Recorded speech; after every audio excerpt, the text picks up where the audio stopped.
Hi, I'm Sashwati Sarkar, and you're watching The Times of India.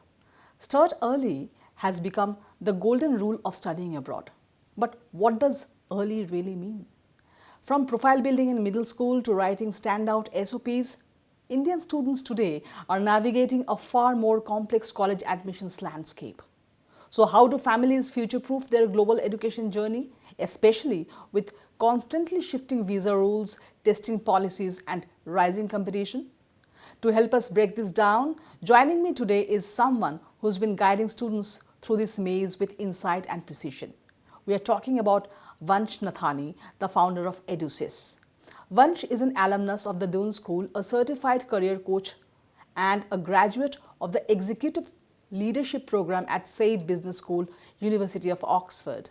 As the founder of EduSys, he works closely with students and universities to deliver programs in soft skills, profile building, and global admissions, empowering students to thrive both on paper and in person. His approach is rooted in mentorship, helping students uncover their unique stories, align their passions with academic choices, and navigate admissions with clarity and confidence. Thanks a lot, Vansh, for joining us today in this conversation about how students can navigate the complex landscape of global education. Let's begin. Start early is the common advice, but how early is it ideally to start study abroad preparations? Well, I feel that we shouldn't necessarily focus the activity that students do with a particular objective of studying abroad. As it happens to be, there are many things that may change from when a student is in grade 6 or even younger, all the way to grade 12 when they'll finally be applying to university. There could be change in the global scenario as we're seeing today. Families, financial circumstances may change. Many other changes can happen. So I feel we should focus the activity that we do for its own merit and good practice. Having said Okay. that, we focus on public speaking starting grade 1, both individually that we work with students as well as at the school level. But specifically, profile building, grade 8 is the ideal time. That's when students begin forming interests. That's when their learning styles truly come out, especially outside the classroom. And this doesn't mean that we start talking about colleges as early as that, but at least they should be able to name a few colleges. We have laid the foundation. They are reading widely, they are exploring co curricular activities, and they are building a profile with some intention, not incidentally. So that's, I would say, what we could look at from a study abroad perspective. And when you say profile building, if you could elucidate a bit more on it. I think the go-to is very standard MUNs and Olympiads, and design something, code something, get a journal, something published in a journal. But when I say profile building, what I truly mean is a kid has a natural inclination, interest towards something, and you go into the depth of that rather than ticking a box forcefully. It may not align with the child's natural personality or ambition. You pick anything. It could be instruments, it could be sporting activities, it could be reading, writing, any one thing that the kid is truly passionate about. For example, we have a lot of young boys interested in the stock market, so we give them an app which they use to build their virtual portfolio, and they show. Oh, that's interesting.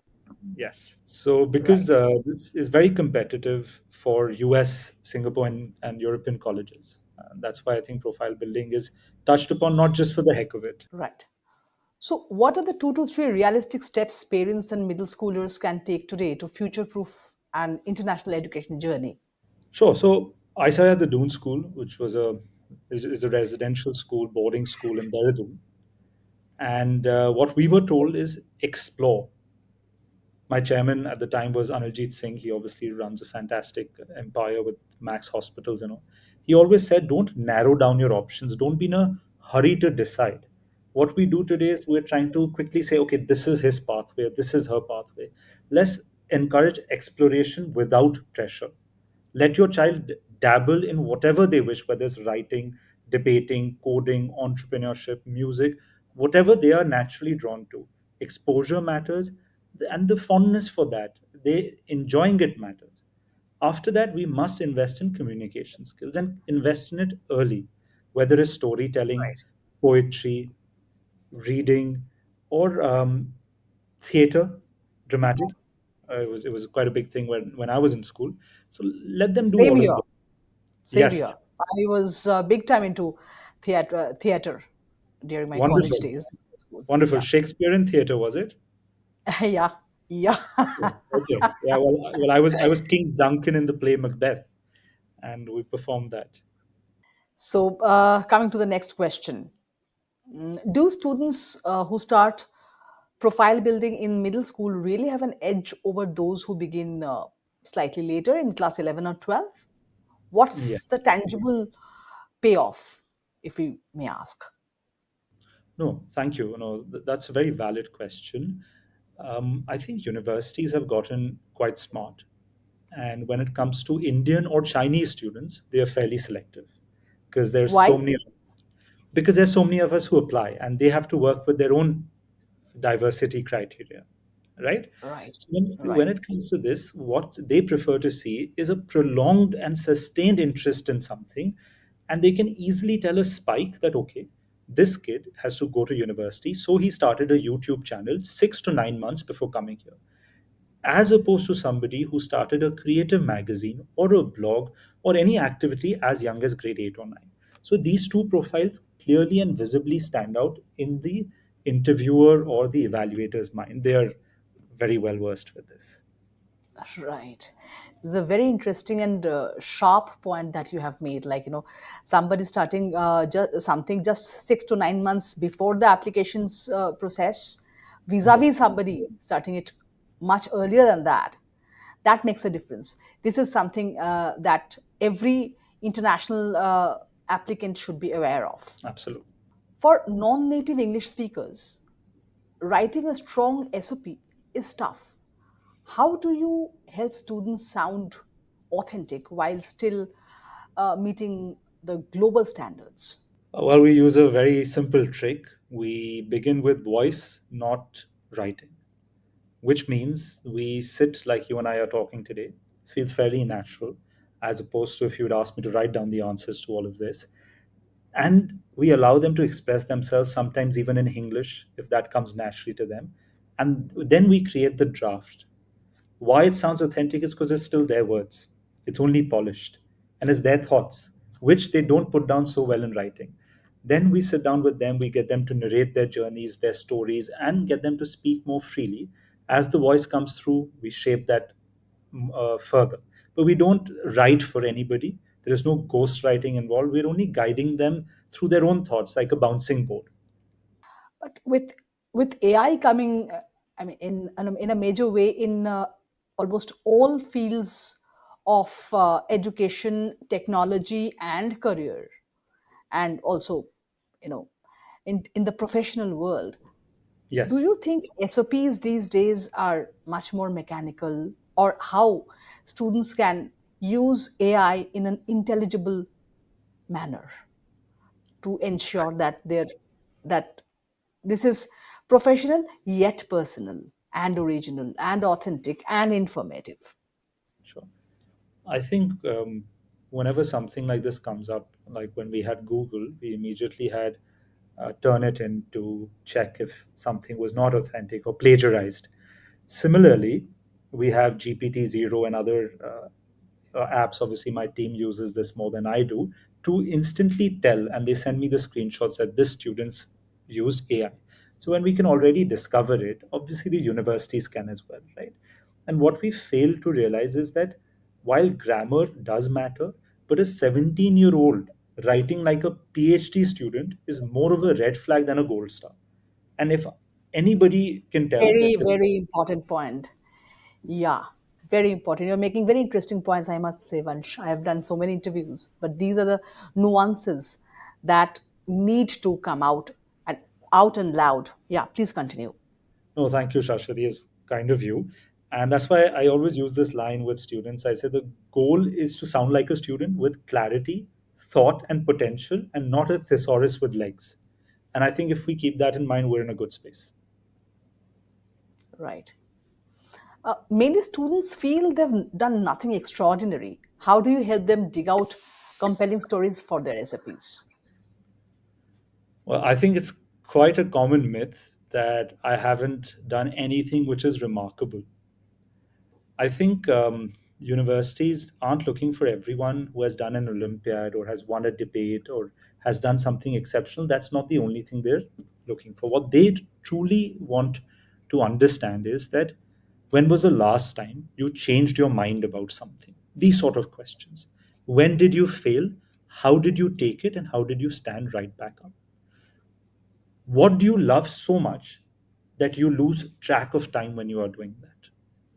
Even my few interviews revolved around my passion. They just wanted to get to know me better and know that how much in depth have I gone into my own passion. And my passion had nothing to do with where I was trying to go. So they just want to see a personality. That what are his personality traits? So that's how actually you help students, get out of this vicious cycle of me. I'm unable to do anything extraordinary, right? Or of just collecting certificates. So one of our students, he had sold samosas at a local cricket match to fund a community library. That was the goal, right? He achieved some success towards it. And that story stood out more than many other international internships that students may have done, or that their parents have paid an X amount and they've gone for a summer school. And even with, so we also work with a lot of master's students. And even there, when a certain student wrote about the journey, certain substance abuse happened, something, and they overcame that, he got through INSEAD.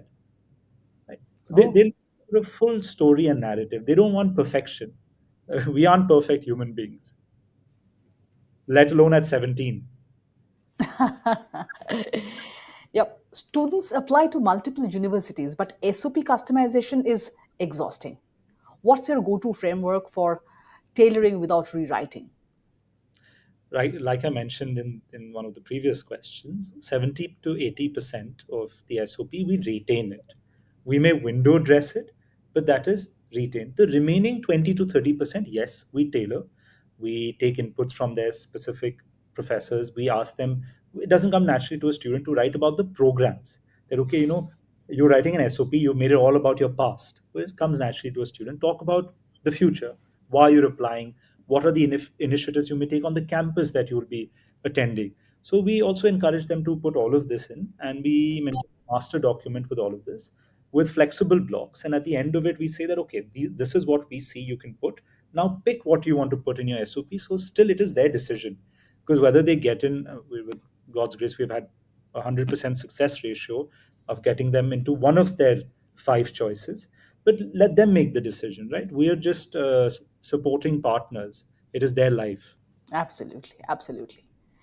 What are the top 2 to 3 challenges students face when applying to international universities? One is just looking at rankings. I feel it's not a one size fits all approach. Certain maybe introvert students or students who are looking for more personal attention should go to universities with smaller class sizes or smaller groups, right? So we can also reframe that as self awareness. What works for me, right? That this is a service that I'm going to enjoy over the next few years from the university. So let me see what suits me the best. Most students know what they like, but they can't articulate it why.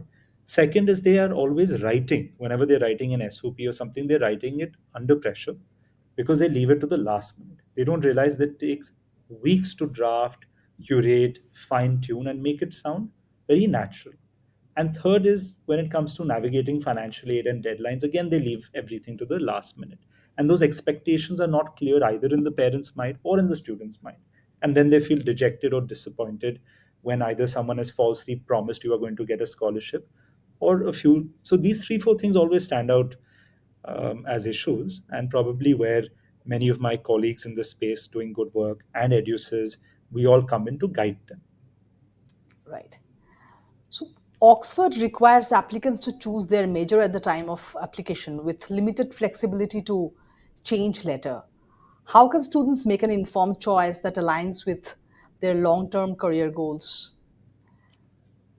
Um, so Oxford is not necessarily looking for well-rounded students. They are looking for sharply focused students. So the key is exposure and depth, as already mentioned. Students can explore many courses, like whether it's PPE, law, or the humanities program through online lectures that they have. They can also try certain essay competitions or course-specific books. Once they're determined that this is truly what we want to do, you can talk to alumni. We're happy to connect our students to other older students who have been there. After that, they'll naturally get the clarity. But yes, once you're there, you're committed. So you're saying that Oxford doesn't look for well rounded students. No, for these courses, they are saying that you come with a focus that you are committed to this. This is your strength. It isn't so much like the American system where you can always go in, to a liberal arts university and then figure out, okay, do I want to pivot here or go there? They, Right. they want That you that to always. flexibility, that flexibility is not there in Oxford. But why do you think they're not flexible? I don't see it as much of a negative, to be honest. If you're looking for excellence, a student by this Right. time would have figured out what are they excelling in. So MIT now allows students to choose whether to submit their ACT scores or ACT scores. What Right. factors should students consider while making this choice, and how can this decision impact their overall application? So my belief is that if you're a student who can take the SAT and score well, you assume you can take the SAT or ACT and score well, you should do it. That is because MIT is very competitive.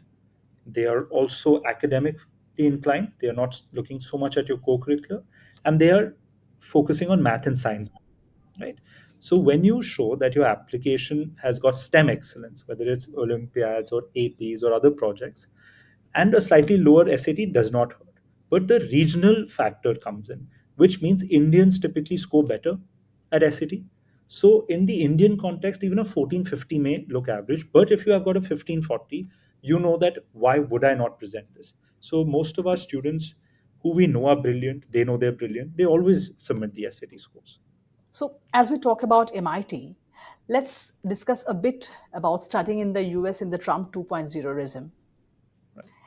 With the potential rollback of diversity policies and attempts to end birthright citizenship, how can the broader immigration landscape affect international students' long term plans in the US? As we can all tell, it's a funny world. Something new happening each morning with the tariffs, and recently funding was frozen for some universities. I'll not name them. So it's definitely more uncertain now than 5 years ago. Nobody needs me to tell them that.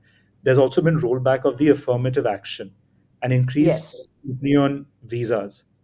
So I think students should plan ahead. Also, always keep a backup. So a lot of our students don't only apply to the US. We always keep destinations like Netherlands, which have good science colleges, and other colleges too. And it's a very popular destination. So post the Brexit, a lot of companies shifted. It's about a 40-minute flight from London to Amsterdam or the surrounding areas. We always ensure they have backups in Europe, so that just in case last minute something changes, we are prepared. But currently, it's so up in the air. It's hard to say. Nothing tangibly has gone wrong. Our students are getting admits, they're getting scholarships, they're heading. But next 5 years, we can't say. So backup is always wise. And you see Netherlands as a good backup. Netherlands, Sions, there are universities in France, again, without naming any of them.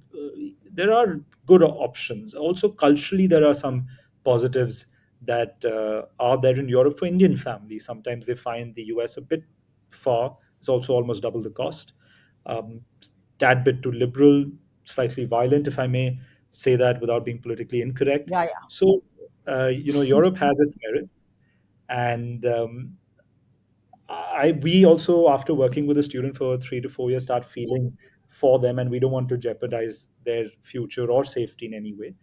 Also, what we suggest is to build more than just academic but employer relevant skills, so that even if you are in the US and you're asked to leave because there is no job there now, you already have the skills that you'll get a job in Dubai. Saudi is coming up in a big way, like Dubai was 25 years ago. So there is enough opportunity. We just have to tap at Singapore for finance, crypto, and all of it. So, New Zealand is steadily emerging as a preferred destination for Indian students. Initiatives like the New Zealand Excellence Awards are opening new financial pathways. How do you see the landscape evolving for Indian students in terms of academic opportunities, employability, and long term settlement there? Okay, three parts of the question. Okay, fair enough. Yeah. So New Zealand is building a reputation for quality education. Australia, as you know, has already been attracting people from India, especially from Punjab, but also aspirational universities. The lifestyle that appeals to Indians, a lot of them have families in either New Zealand or Australia, and it is globally connected because we still refer to it as the Western world, despite it being a remote island. Right? So we had about, I think, 7,000 students applying in 2024, but don't hold me to it. I'm not sure about these stats. The momentum is building. There are universities in Auckland and a few others, that are investing in research and innovation. Scholarships, like you mentioned, are also happening, like the NZEA that you referred to, and they're making it financially viable. But I still feel there are certain mainstream challenges where, Like, like post-study work rights, do give students long-term options, but employability is very limited because it's a smaller economy. It is a smaller yes. country. Also, if you notice the immigration and emigration trends, many people from New Zealand have been moving to Australia and to other parts of the world. These are not Indians, these are locals. There is Oh. a certain lack of opportunity there. And I am obviously not an immigration expert, but if anyone were to just research on this, it will temper their expectations about post study employability. And I feel there are plenty of other options to consider. So New Zealand can be on the plate, but we shouldn't, again, like the US, bet everything on one system. So never go with either Australia or New Zealand or the US. We feel that little bit of added effort because we already have an SOP in place and we know the student. If we apply to more countries, you have a plethora of options, right? And then you pick. So for a current student from a residential school in Dehradun, we got her. She applied to 15 universities. We got her 14 offers, ranging from Australia, US, and European universities, along with one Singapore, one India. Now she's in a good place. Now you decide. There was barely any added effort.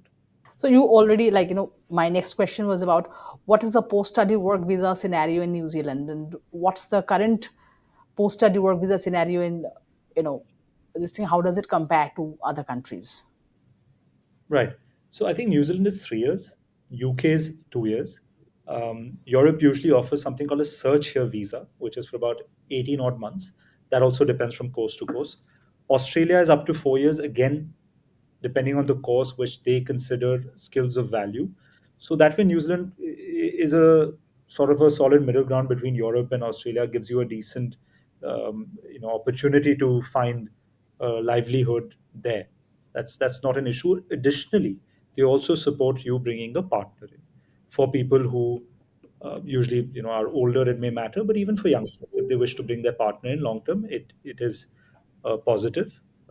Even for some families, but the job market is small. So you better be networking there. That's the best way to finally find a job. You better be doing internships and not rushing back to India for every break. So that brings us to the last question.